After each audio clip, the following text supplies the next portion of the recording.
So today we'll have our final lesson of the chemical reactions unit, and we will examine neutralization reactions, which are a special case of a double displacement reaction.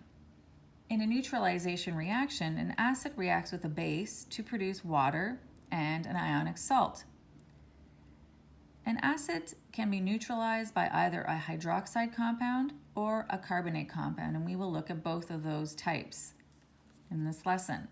So in the first case, when we neutralize an acid with a hydroxide, the general reaction is acid plus base produces water and an ionic compound. An example of this would be reacting hydrochloric acid with sodium hydroxide. So if we look at this reaction, hydrochloric acid and sodium hydroxide, what happens is the sodium displaces the hydrogen to produce water and sodium chloride.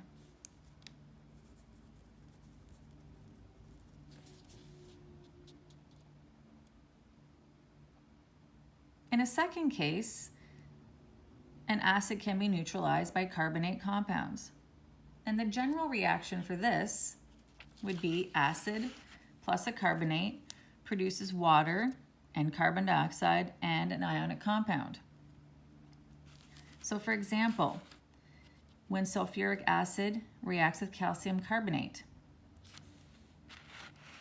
as is happening here, the calcium and hydrogen switch places,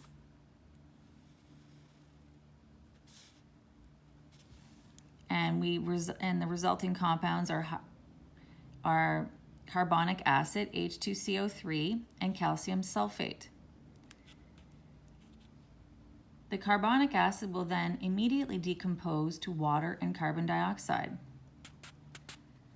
So the overall reaction would then be sulfuric acid and calcium carbonate produces water and carbon dioxide and calcium sulfate. So when you're asked to complete a reaction between an acid and a carbonate, you must show the complete reaction for full marks.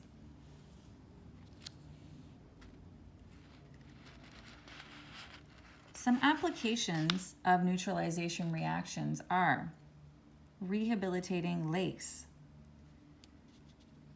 When emissions of sulfur oxides and nitrogen oxides add with water, they are responsible for acidifying Ontario's lakes because they produce acids, of course, as we've seen before. Sulfur oxide would produce sulfuric acid, nitrogen oxide would produce nitric acid, or a form of that, which would then cause the pH of the lake to drop below 5, where only the most acid-tolerant organisms would survive.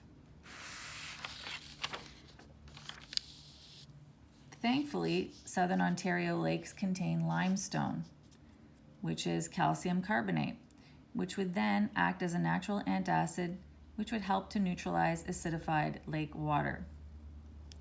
Biologists also have added limestone to lakes that have become acidified to combat this problem. Another application is neutralizing stomach acids. The digestive fluids in your stomach have a pH of about 1.5, which is acidic enough to slowly eat through a strip of zinc metal. The source of acidity in your stomach is hydrochloric acid, which is produced by specialized cells in the stomach lining. Stomach acid can become a problem if it leaks upward out of the stomach through a valve-like structure and into the esophagus. This irritation by stomach acid is called acid reflux or heartburn. We take antacids to neutralize the excess acid in the stomach. Some products contain magnesium hydroxide or aluminum hydroxide, which are weak bases that will neutralize excess acid in the stomach. So if we look at this reaction here, hydrochloric acid in our stomach reacts with aluminum hydroxide to produce aluminum chloride and water, which is, so the aluminum and the hydrogen switch places to produce aluminum chloride and water. Other compounds, such as carbonate compounds, can also be used to neutralize stomach acids in antacid products. So for example, here's our stomach acid reacting with calcium carbonate. The calcium again and the hydrogen switch spots, and water, carbon dioxide, and calcium chloride are produced. Remember that this came from the carbonic acid that was originally produced. So it decomposes into the water and carbon dioxide.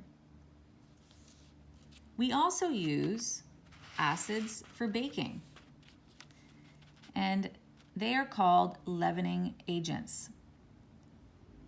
Leavening agents produce bubbles of carbon dioxide, which cause expansion and rising. And a couple that you may be familiar with are baking soda and baking powder. So for example, baking soda is a leavening agent because it becomes activated when you mix it with something acidic. Vinegar, citric acid, or buttermilk are some examples of acids you could add to baking soda to make it activated. So for example, if we look at the reaction between baking soda and citric acid, so here's the formula for citric acid reacting with sodium hydrogen carbonate, the formula for baking soda. The sodium switches spots with the hydrogens here.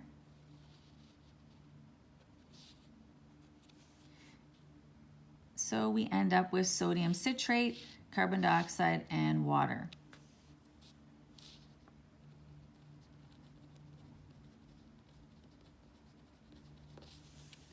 So it's the bubbles of carbon dioxide cause the dough to rise. So we've now come to the end of this lesson. So you can work on the questions that were assigned from the textbook and study for your quiz coming up on Monday. Have a great day.